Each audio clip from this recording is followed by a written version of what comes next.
She believes her time is precious, yours clearly expendable, and somehow that justifies using your life to subsidize hers.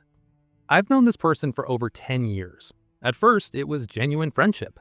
Then it became something else, something with invisible invoices attached. Early on, she moved into my flat temporarily. 2 weeks became 3 months. She paid nothing. I finally had to ask her to leave, awkwardly, because saying no made me the difficult one. I later learned she'd done the same to others. When we go out, she waits until the bill arrives, then goes quiet, scrolling her phone while the rest of us figure out who's covering her share. It's not just men, it's anyone kind enough not to call attention to it. She hasn't worked in nearly 2 years, has debt.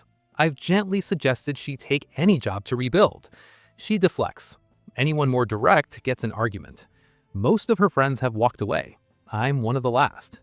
And I've noticed something. Her remaining friends are all like me, conflict avoidant, empathetic, and financially stable. She keeps us separate, like accounts in different banks. Meanwhile, she's been to Bali, Lisbon, even Japan, all on other people's generosity. I work full-time and can't afford a weekend trip. I did draw one line: no direct cash. She tested it once, and when I said no, she never asked again. But she shifted tactics: free housing, skipped bills, emotional labor. Always just below the threshold of outright asking. Now, when I say I'm busy, she gets passive-aggressive, knowing guilt is my default setting. I've tried distancing myself, but she persists. Her stability isn't earned, it's outsourced. I used to think this was my fault. Too soft, too accommodating. Now I see I'm not the problem. I'm the infrastructure. It's exhausting to be someone else's silent safety net. She once said, "You're the only one who gets me." I wonder if that's true or just the line that works. This isn't friendship. It's resource arbitrage across social silos. By fragmenting her network, keeping kind, stable people isolated from one another, she ensures no one sees the full ledger. Each relationship appears generous in isolation.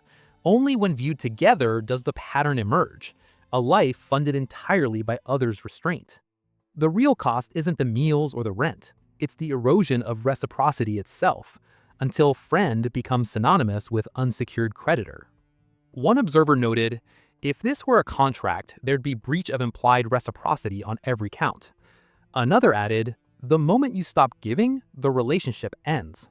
That's not friendship, that's performance-based access." The ledger remains open. She still expects, you still hesitate.